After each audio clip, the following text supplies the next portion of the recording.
Welcome to Power Up Your Practice, the go-to podcast for law firm owners and managing attorneys working on the business, not in it. I'm Ruby Powers, your guide into the heart of law practice management, bringing your insights from leading legal minds, trailblazing attorneys, and expert guests who provide practical perspectives on running your firm more effectively and efficiently. And before we dive in, I'm thrilled to announce that my latest book, Power Up Your Practice, is out and available on Amazon. It's packed with actionable advice for growing a successful law firm. Be sure to grab your copy today. And don't forget to subscribe to our newsletter for exclusive tips and resources. And if you're enjoying this podcast, we love your reviews. They help us reach more attorneys like you who are striving to build the practice of their dreams. Prepare to open your mind, be inspired, and power up your practice to the next level.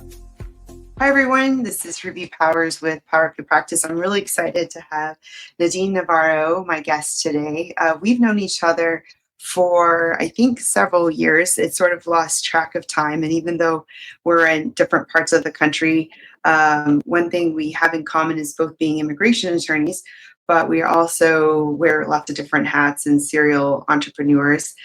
So excited to have her. She is an immigration attorney and owner of Navarro Immigration, LLC, an employment-based immigration practice. And she's also a legal tech founder and law firm consultant who's on a mission to change how lawyers work and live. She's the founder and CEO of DraftyAI, an AI-powered drafting tool for immigration lawyers, as well as a founder of Law Firm Architects, where she helps small firm owners design practices that don't run on burnout. And Nadine brings a fresh, honest, innovative voice to the legal world.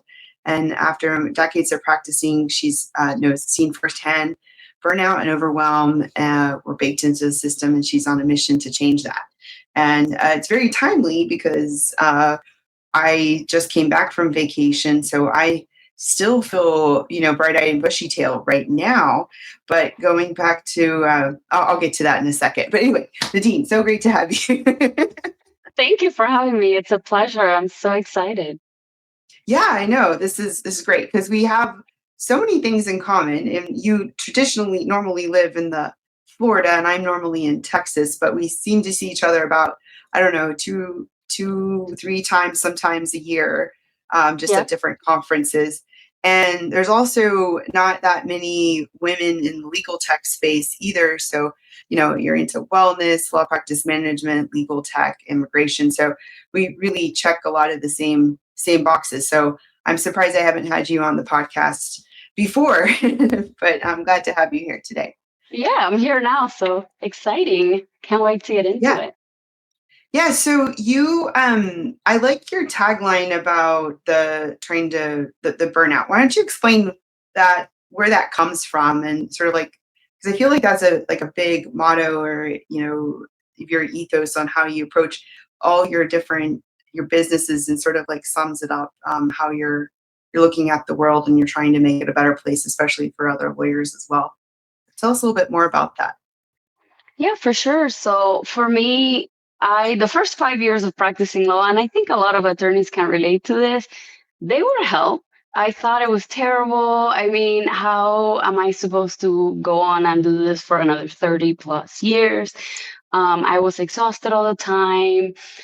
I mean, work was very long hours, and it felt like there was a lot of support. The system was just, suck it up, and eventually you'll get used to it, right? Like, just eventually you'll, overlook how the system isn't meant to support your health. And unfortunately, for me at least, that grind that we're supposed to just learn to suck it up led to many health issues that I couldn't ignore, including autoimmunity. So I didn't have a choice to suck it up. And for me, it just took kind of stepping back and realizing that, I don't have to do law the way everybody else does, or business for that matter. And there's a lot of different ways to do things. I've been fortunate enough to have a lot of friends in the tech space, engineers, who often are, the engineering world is at the forefront of a little bit better systems, right? Like my friends that worked at big companies like GE, Google,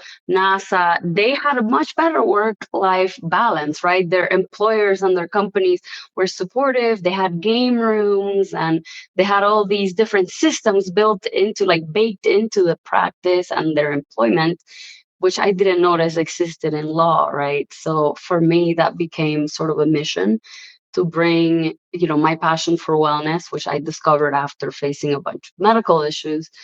And just, I noticed that a lot of lawyers were facing the same realities. So that's where our tagline for law firm architects came from. We design law firms that don't run on burnout. And a big part of that is tech, but there's a lot of other factors too.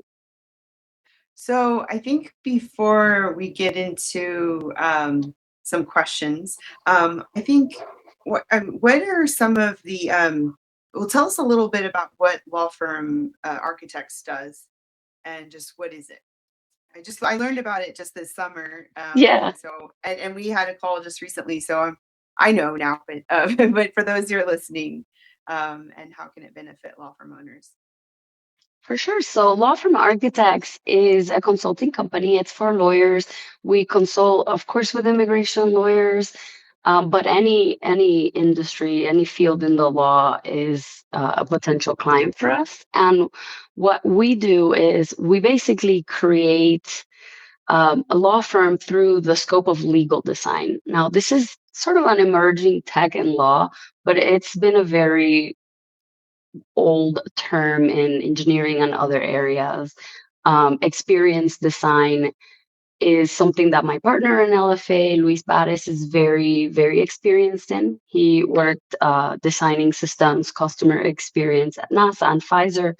And so we kind of came together to create this consulting firm that not only consults on the tech and implementation of tech, but really your entire experience, both for the owner of a firm and for the client of a firm. Like, what is that journey like? And obviously, when a client is coming to us tired, burnt out, or feeling like they don't have enough systems in place, something's breaking in that experience. Somewhere along the way, there's bottlenecks, there's breaks. So that's what we do. We specialize in blueprinting or mapping out the entire experience of a law firm, including the staff, the lawyer, the owners, and especially the clients, and we pinpoint where that experience is breaking and we fix it, not just by duct taping another tech tool, but truly fixing it, right? Like, we look at your entire ecosystem from the workforce to the tech, to maybe your client complaints, your reviews, what are the things people are complaining about? And we come up with full, I don't want to call it revamp, but we make everything work together. Oftentimes, your existing tech is what we make work better, but we also can implement new tech. It's really a full scope consulting service. So that sounds like a dream come true because whether you're starting out and you're like, how do I build this up? Or you're like me, you have like 20 something ish people. And in our call we had recently, I was saying like, when you've had your firm as long as I have, sometimes you think things are happening and then you find out that they're not happening the way you think. And you have to go back and Yep. sort of fortify the understanding. But there's also growing pains that happen. And I always tell them, like, the way we've been doing things is not the way we always have to do things. And we need to think outside the box and evaluate. But yeah, the law firm architect sounds like you can really help benefit anything from a smaller firm to a firm like my size or even larger. But just really just having an outside perspective to go in and analyze how can things be done better. And sometimes you do need that, like just like I do law practice management consulting.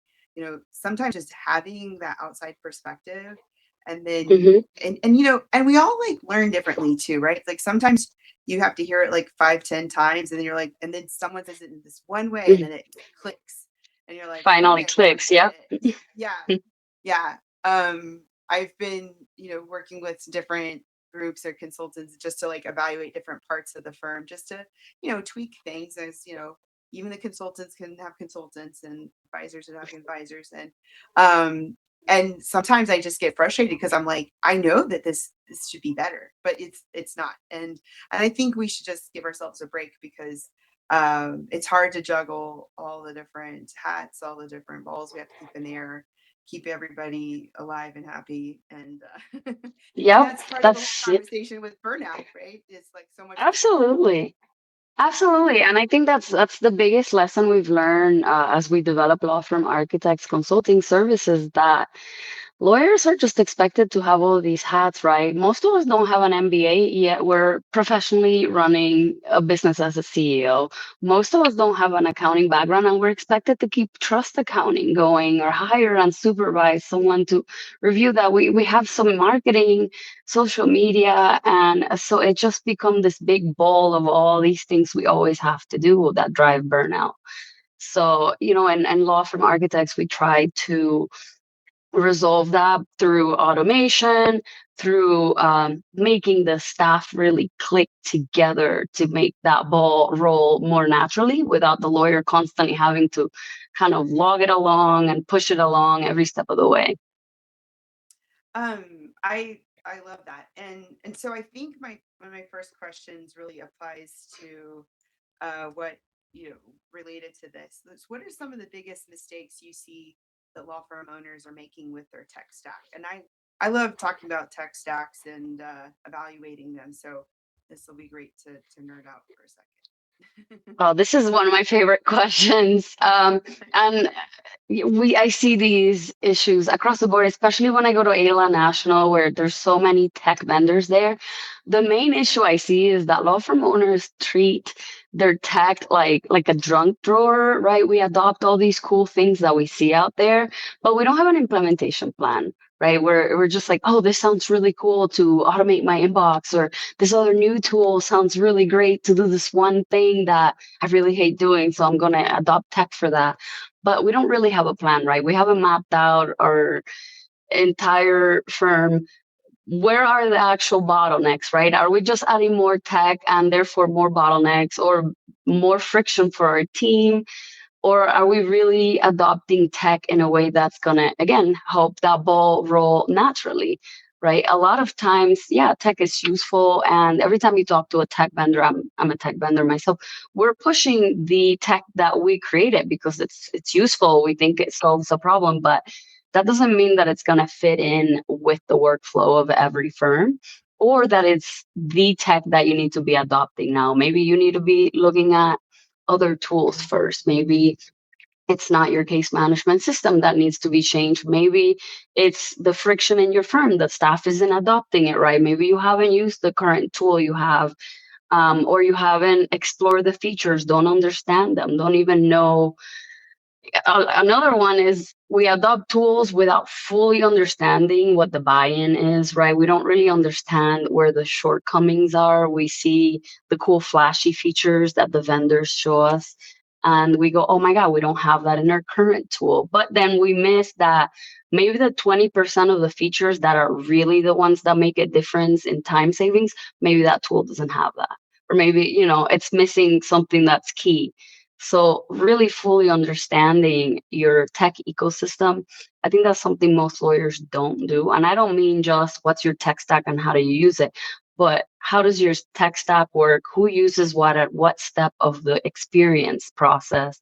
And what are the automations you have set up in each? Are there any automations that you haven't explored? Any features in your current tools that you're not using and you should be? So those are the main. I could go on this topic forever, but those are my Well, main points.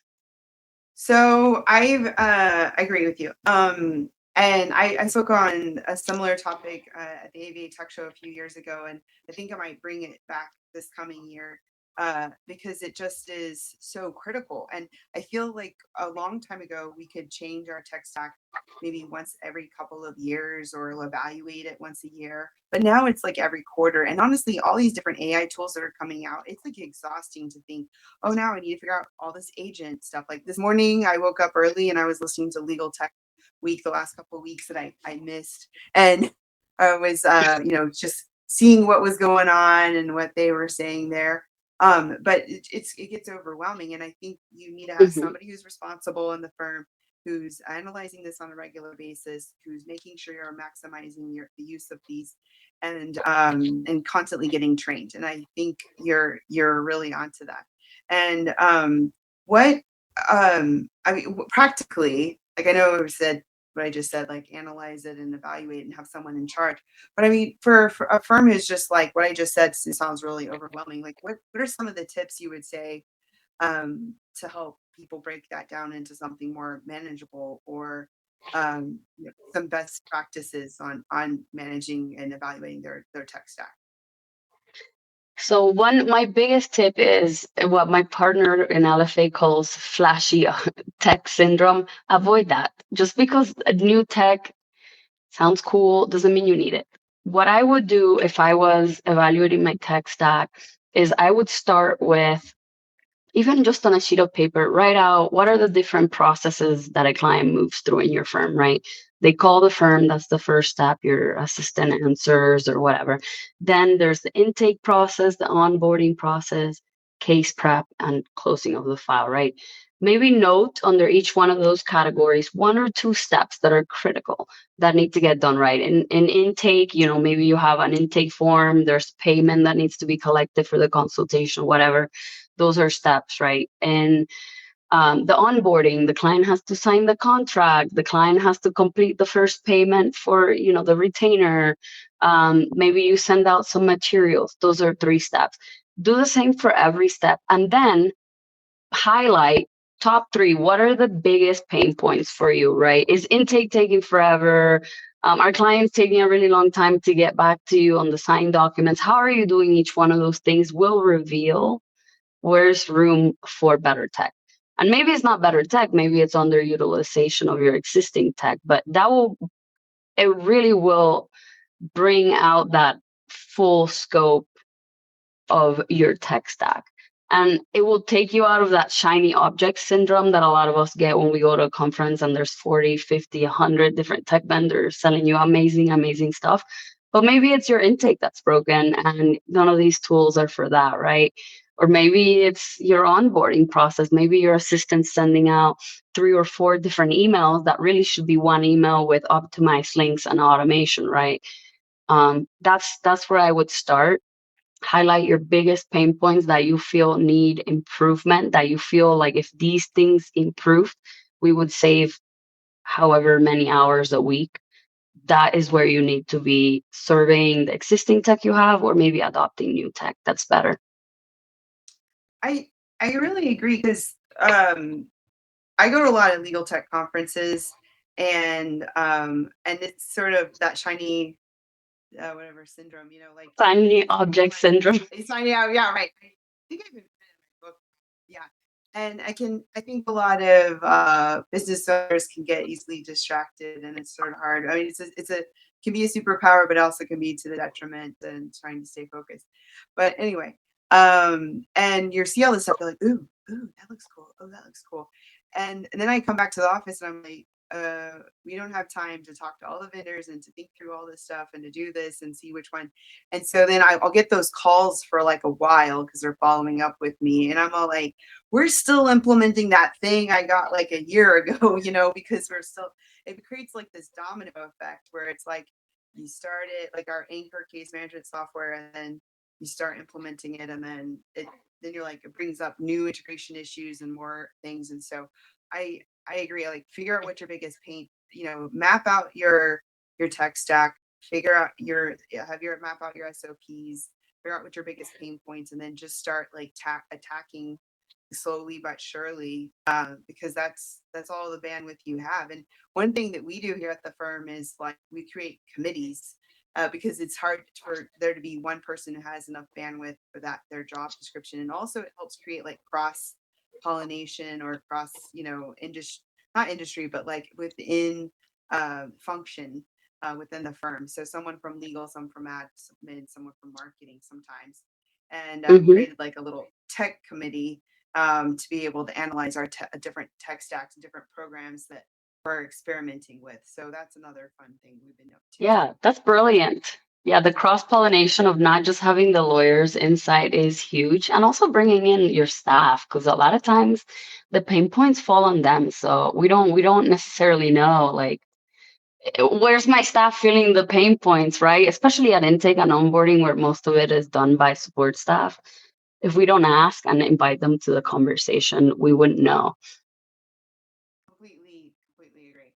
And if they're the ones using a lot of the programs that we're as owners or managing attorneys or partners are buying, so we need to get their input and their feedback and their buy-in.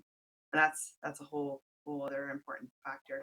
Um, Mhm. so I remember when I first saw. That's when I first met you. It was like, was it Orlando a couple of years ago? Maybe, I don't know. Maybe we knew each other before that. I can't remember. But you've been building out a tech tool, DraftyAI, and right now it's specifically for immigration lawyers. But I think it's pretty novel. There's not that many programs similar in the market. But so what is it, and what are you solving with this tech tool? Yeah, so DraftyAI is a tool designed specifically for the immigration lawyer's workflow. We specialize in drafting, hence the name Drafty, and it's exclusively for immigration lawyers. It creates full briefs, cover pages, whatever. We cover every use case in immigration law with our tools. And it allows immigration lawyers to basically go in, tell our AI what is it you're drafting about, a cover letter, a motion to change venue, an EB1, whatever. Every use case is included, and you can upload case evidence as well as a sample of previous case that you like so that our AI can kind of mold to your style, because we understand that not every lawyer wants the same style. We, early on in the process, we created a tool that was not necessarily guided by a sample upload. And a lot of lawyers were telling us things like, well, my court is now saying that we can't submit anything longer than 10 pages for an asylum. While other people were saying, no, my briefs are at least 25 pages long. If they're not that detailed, then it's not like my work. So this tool, it's very versatile. I think we're solving a big pain point in the market, because in the case prep stage of the life cycle of a client, legal research and drafting is the most time consuming, according to pretty much all the surveys done by Lexis, Clio, and other partners like that, where about 90% of lawyers say that legal drafting is the most time consuming part of their job. So we zeroed in on this very time consuming part of the job with the hope that will help, at least a little, with this movement on curbing burnout in the legal profession. And one thing that sets our tool apart is that it's very affordable. We know that in immigration, at least, which is the field we're starting, we have plans to expand outside of immigration. But in immigration, where you're looking at majority solos and very small firms, people can't afford the latest Nexus AI tool, LexisNexis AI tool, right? Or these big corporations that are coming up with tools. They need more niche platforms that are made for them. So our platform starts at $79 a month. It's very affordable, and we're building it that way on purpose because we understand the immigration market and the like mom and pop nature of the legal space in immigration. That's so true because, like, I think when people were starting out with AI a couple years ago, they would do things like more administrative. They were just experimenting because they were trying like some of the non-legal focused ones. Because I mean, it's been a evolution. But when you think about what is the most time consuming, I think in law, it's besides there is a lot of administrative stuff, but it's the research and the writing and the drafting, right? And so if you can use what you've already done and add the facts and check with the case law and everything, like there's a lot of different tools coming out. I think some are not legal specific, so some people get a little concerned about the security, the privacy, and all that stuff. But Yeah. we've been demoing Drafty, and my team has, and like a waiver recently, an I-212 waiver, and my assistant said it was really great. And I know that you started out with more like asylum initially, but then you have the other that you can use for employment based matters as well. And so that's just really exciting because I think that normally we're using like law clerk attorney time to do this, and if we can find ways with these different tools, especially like DraftyAI, to be able to be more efficient, cut down that time. it does definitely reduce burnout. It helps reduce cost and increase efficiency. So I mean, I'm excited, and I know that like when I first saw it few years ago, I don't know, I'm losing track of time, in Orlando, I think it was, and then just where you are now and seeing it again recently, it's awesome. It's really exciting to see the evolution and all the improvements and then I think what's also fun about like some programs like yours and some of the other ones I've been demoing, it's just like and maybe they're not immigration specific, but you're like, this tool can do this. How can I use this function to be able to speed up something that we do? And it's really fun to have all these like paradigm shifts to think, wow, if we can do this, then maybe we could do that. And I don't know, I find that really exciting. Yeah, it's super exciting, the world of AI, generative AI especially, because I like to remind people AI has been around for a long, long time in our households, right? Like Siri, the Roomba, tons of different cars. Tesla comes to mind. But generative AI is just opening a new can of worms where it's creating now, right? It's creating briefs, it's doing research, there's the agentic AIs that now can answer your phone like a human or do your market research. It's incredible, all the different tools out there. And it definitely lends itself to major shiny object syndrome because every now and then I sign up for a new tool, a random agent tool, or those, there's so many cool different things out there in legal tech is actually surpassing VC, like venture capitalist investment, across the board. It's one of the top sectors now because there's just so much to do in legal with generative AI. It's incredible. Yeah, I can imagine. And just seeing like the VLEX Clio, is it CleoBot VLEX, or just like listening to all Hmm. the different changes that are coming out. And it's exciting. I'm going to be going to the TLTF later in Austin in November, and I'm really excited to just get to usually there's a lot of different CEOs and thought leaders, and just excited to see what's going to come out from that. But speaking of like different conferences and other things, you so I guess I think this will be sort of late breaking by the time this comes out.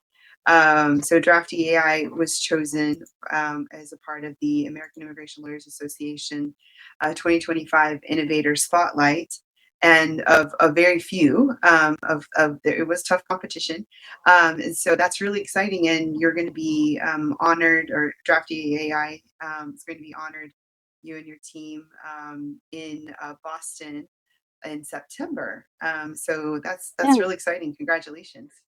Thank you. We're all very excited. We've been working super hard for the last 3 years. I think I remember what you mean in Orlando. We met at the AILA No, we met in Clearwater, but 3 years Oh, ago in Clearwater when we spoke about AI, I think it was the year prior yeah. to the Orlando conference. Okay. But yeah, we released Drafty at the Orlando National Conference in 23. And That was that's when you 23. first Okay. demoed our product. Wow. So we've Okay. been working really hard at improving it, like you said. In 23, we first launched with asylum. We thought this was the area of immigration where people could most benefit from automation, just because, unemployment based, which is what I specialize in, there's a lot more money than in asylum per hour in terms of, you know, how much we can bill for the work involved. So asylum felt like a much needed area to automate. So we started with that, but we've now, expanded to cover every use case, including even like employment based recommendation letters, like expert letters that you submit for those, and pretty much everything in between. We have some other exciting features coming out soon as well, but I don't want to spoil that surprise. Okay. Maybe So we'll talk about it at the Innovator Spotlight oh show. yeah, that'd be great. Yeah, this is a good teaser for that too. Are you finding yourself overwhelmed with handling phone calls and spending endless hours on consultations that just don't qualify? Well, let me introduce you to Staffy Live, your ultimate solution for 24/7 live receptionist and intake services tailored specifically for law firms. Now picture this: empathetic, truly bilingual specialists who understand the intricacies of client care and are experts at asking all the right questions to qualifying callers efficiently. Now that with Staffy Live, you'll feel like you have a trusted partner by your side, ensuring only qualified consultations make it on your calendar and providing valuable follow-ups when needed. As someone who's been using Staffy Live for my own law firm, I couldn't be happier. And I guess what Staffy Live is now offering, a generous 15-day free trial with no strings attached. You can head over to staffy.cc. That's stafi.cc and click Get Started. And don't forget to use the code RUBY, RUBY. Your future self will thank you. And then you're going to be, I'm helping organize, and you're going to be speaking at the AILA, Texas, New Mexico, Oklahoma fall conference. And that's going to be in December in Mexico at the Secrets Playa Blanca Costa Mujeres. And you're going to be speaking about technology and AI and getting your firm ready for the future. So that's going to be great as well to have you at that conference. So excited about that too. Yeah, same. And it's in a beautiful resort in Cancun. So I'm very excited about that too. Yeah, that goes well with the. So we're doing a dual track, and one track is on wellness, and one is on law practice management. I'm helping organize the law practice management, and it's been really great because I enjoy my committee panel people where it's fun. Jennifer and Kristen, and we've got a couple of sessions we're going to do together, like mission, vision, and plan, and time and staff delegation and the culture of the team. Because we figured whether you're on wellness or you're on law practice management, this stuff applies to everybody. For sure. So I'm excited about that too. I'm excited for our panel on the entrepreneurial attorney and the side gigs that all of us. There's like 4 or 5 of us on the panel. I love it. It's gonna be great. I can't wait. Well, I got that idea from the Central Florida conference because that's where we met. That's the conference we met like 4 years ago. I think it was 3 years. That must be it. So like for the listeners, like we've been on at least like 2 or so panels together, and I think that's how we first met. And then, but yeah, so going to that conference has been great. And when I saw that like serial entrepreneurial attorney type of a panel, it was like people who had attorneys who had firms plus something else. And like one time you and I were hanging out with some other attorneys after the conference was over, and we looked around the table. We were all like in our swimsuits and chilling out. And it was like the beautifulest day. And we realized everybody had like a second business or a side gig of some sort. And it was like, wait a minute, and I was like, I'm with my people. Yeah. Serial entrepreneurs, we find our people. Right. Something special about that. This is the only time we can hang out is because we're at a conference, because we're multitasking with like a CLE and speaking and cramming in some chill time. No. But yeah, so that's why I want to do that panel at the Mexico conference, because I think it's exciting, because like once you start figuring out how to run your firm and you're like, well, what's a synergistic, other alternative revenue stream that maybe it's a hobby that can turn into revenue. And I get inspired listening to other people doing what they're doing, because then it's like, maybe that's possible. And I think that's what a lot of this is, right? The more and even loving this podcast, talking to other people, what are they up to, and how are they changing the world? It's awesome. Well, there's I think before we start going into my my last fun questions, for a lawyer who's listening and they're feeling like stuck or burnt out, or if they're they feel like they're doing something, maybe they're doing it all wrong, from their tech stack or to their practice or whatever, and like what would you suggest to them? Like what words of wisdom and guidance and inspiration would you give them? I would say that they're not alone. I think that it feels better just knowing that a lot of attorneys feel that way. I mean, I can just say from even just the people we've consulted with, law firm architects, a lot of attorneys feel that way. Even the ones that are doing amazing feel like they're missing something. They go to a conference and everybody else has their tech stack in order. They know all these things. Like we don't. Nobody really knows everything. I think it's important to keep that in perspective that, we're in a career or a profession that we're supposed to look buttoned up and like we got everything under control all the time, but that's not really the reality. And also, you don't have to practice any kind of way. There's many different ways to practice. I think you and I, Ruby, are perfect examples of that. We've gone on to a bunch of different verticals, and there's no one way to do law or to run a practice. And finally, I would say you're not weak for asking for help, whether that's reaching out to a colleague and just having a chat about some of the things that are worrying you, or hiring a consultant to help with your practice. You don't have to do everything by yourself. I think a lot of attorneys have this um, just kind of I can do everything by myself syndrome, because a lot of us came from that kind of upbringing, right? Like where we did everything by ourselves. We got here on our own because of how hard we worked on our own. So, but that doesn't have to be the way out, right? If you need help, it's super important to ask for it, whether that's in the wellness, and if you need to go to the doctor, go to the doctor, make time for that. Um, Take your rest, but also if you need to ask for help in other areas, whether it's professional or just maybe colleague to colleague friendly chat, that's been incredibly helpful for me. I love all the Facebook groups and all the people I've met on there, and the camaraderie that we have in the immigration bar is unmatched. So there's a lot of No, I resources out there. no, I agree. And I just came back from like 10 days of vacation. I did work a couple of hours here and there. So I mean that happened, but I probably didn't really have to. My team did a really great job. But I did come back really refreshed, and I think one of my tricks is I go to national parks, and I want to do Love a that. podcast about national parks because I just love them so much, and like I could talk about them a lot. But anyway, so I put on LinkedIn if anybody who's listening wants to talk about national parks. Like if you've gone to a handful or so, like let's have a podcast. Maybe you can get a couple people on. But anyway, what's really good about them, on top of the nature and the quiet and the peace and seeing more of the freaking US that I hadn't seen, is that like there's so many places where their internet and the phones don't work. And so you really are Yeah. going back into like, pre-internet and phone era. And you really can sort of hear yourself think, and you're like, oh, sorry, can't respond because I don't have any cell coverage.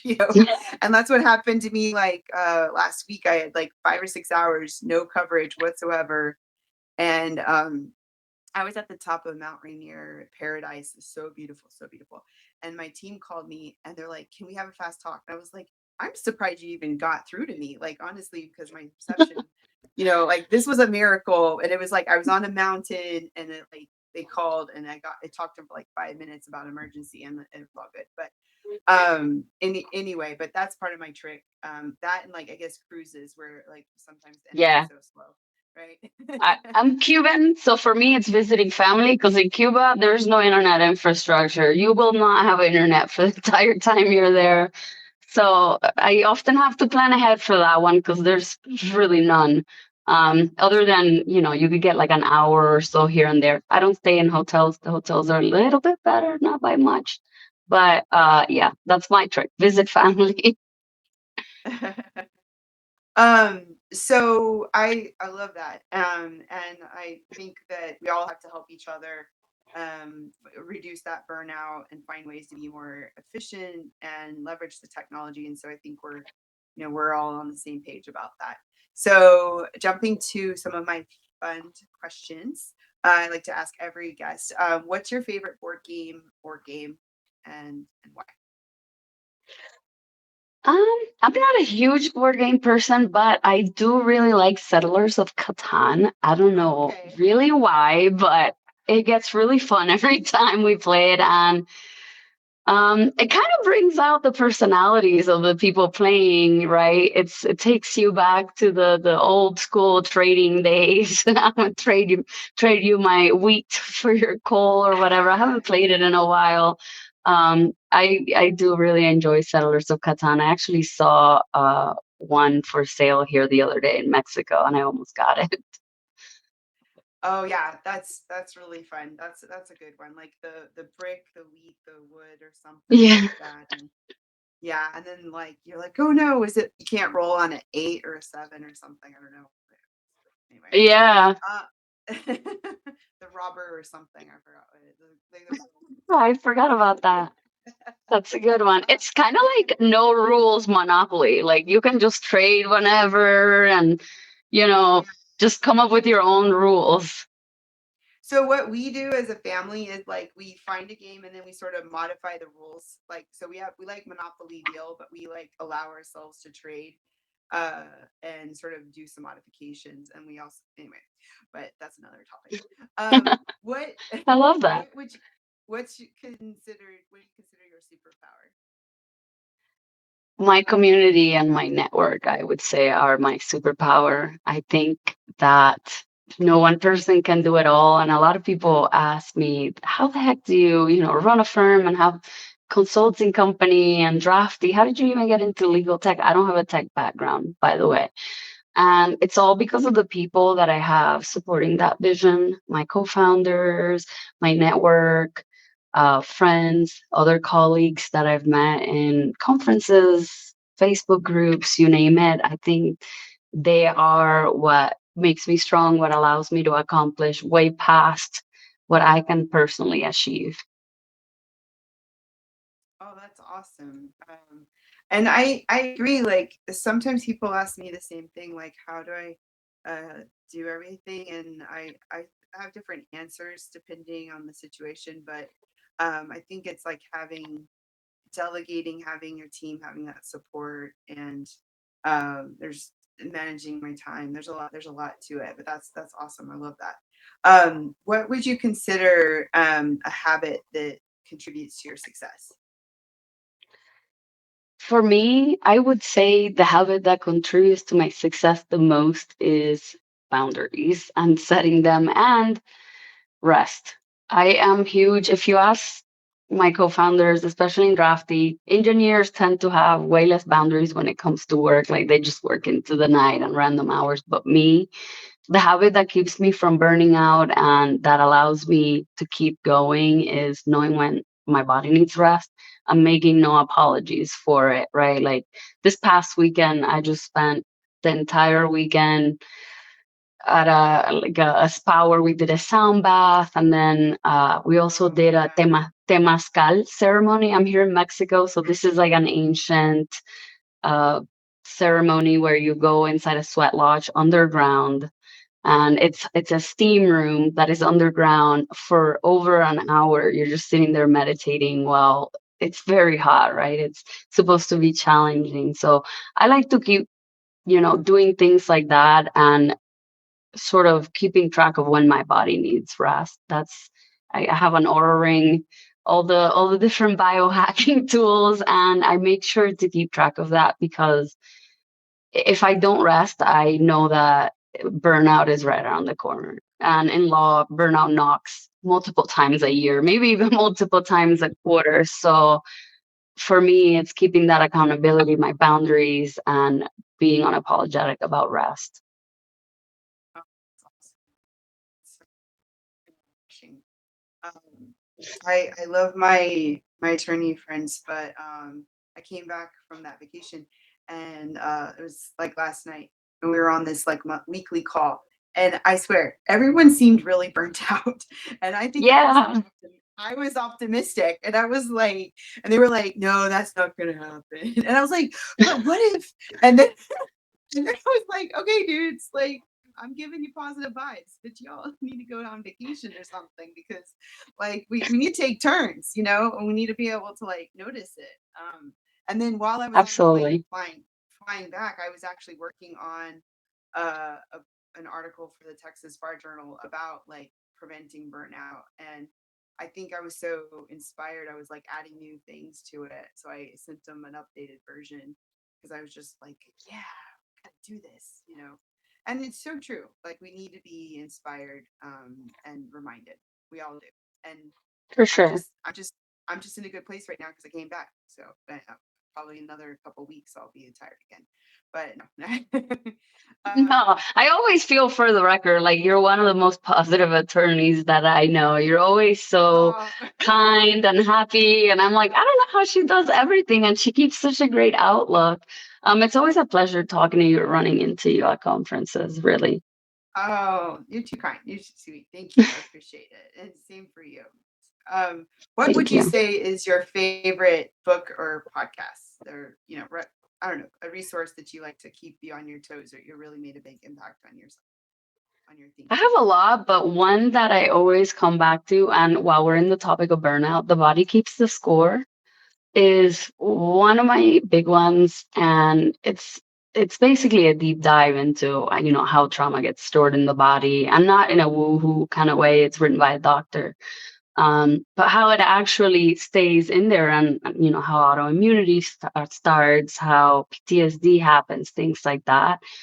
And it just reminds us that as attorneys, especially because we face a lot of secondhand trauma, we need to come back to our bodies, right? Whether it's going to the national park, doing your yoga, getting a massage, sitting in a meditation, like it's so important because we face an incredible amount of trauma thrown at us daily, right? Our clients are all essentially traumatized, dealing with some kind of life changing scenario. And we're facing that secondhand trauma, not to mention our own. Well, all of us have family problems, business problems, personal problems. So that book is incredibly eye opening. And I'm someone that loves to read scientifically backed literature like that, not just the woo woo stuff on meditation. I absolutely love it. It's a long read, but well worth it. Yeah, it's a little difficult. And I referenced it in my book. And one thing that I did this last year, I actually haven't said this very much out loud, is I took a Reiki course and graduated. I have a certificate and everything. But part of it was about grounding and being in tune and listening. And I think a lot of I did it because of what you just mentioned, all the trauma and all the things I hear as an attorney. And I wanted to figure out a way, how can I better have resilience to maintain doing this Yeah. work without burning out? And then how can I teach those things I've learned to my team for the same purpose, same reason? Um, so I'm actually working Mm. on trying to get my Reiki teacher to come to the Mexico conference, actually. So um, Ooh, that'd be great that's because I want her exciting. to, I know I want her to share a lot of the practices, and I think whatever works for you, what the sound bath, the yoga, the Pilates, the Reiki, the working out, the ordering, and when before we finish up, what's the juice shots? Tell us a little bit about Oh, that. my other side venture. Maybe we can talk about that too on that panel in Cancun. Yeah. Yeah, Um, you should. I I make these wellness shots, is what I call them, and they went viral on TikTok and Instagram. Some of the listeners might have even randomly seen it. It's just turmeric and ginger shots, basically, with some lime and pepper, and it's just a way to kind of get my vitamins in a fun little shot form. I'm a big fan of turmeric. It's anti-inflammatory. I never take ibuprofen or anything like that anymore. I used to take it like candy before, and it did not help my immune system over time. So yeah, I've even thought about creating a side business for that, but for now I'm side business tapped out for at least the next few years. But I might explore a wellness shot venture in the future. Oh That's wow, in that's my journey to wellness page. I have an Instagram and TikTok for that. oh awesome. Well, actually, that was my next question. Nadine Navarro, how can people find you, connect with you on all these different side ventures, hustles, projects that you have, and learn more about you and stay in touch? I prefer LinkedIn for staying in touch, especially with professional contacts. I'm on there all the time, and it's just linkedin.com/Nadine Navarro. But I also have Facebook, Instagram. I have multiple channels. I have on Instagram, Journey to Wellness is my wellness channel. And then I, of course, have my law firm page, which is USA Visa Lawyer, and my personal page, which you can find by my name. Oh, awesome.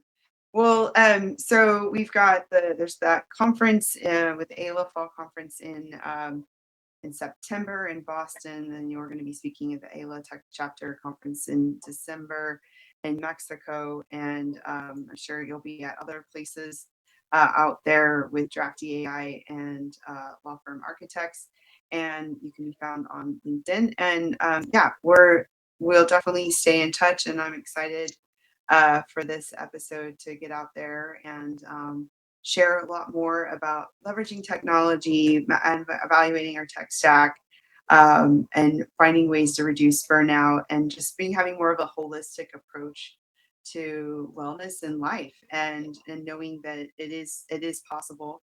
And I'm very inspired by you, and excited that we could make this happen. So thanks everyone for listening, and we're glad to have you, Nadine, here on today's episode. You can find out more about her on LinkedIn, and we also have our school community, and we have the Power Up Your Practice book available on Amazon. And I'll be at a lot of different conferences this fall. We'll continue to get that information out, and definitely want to connect.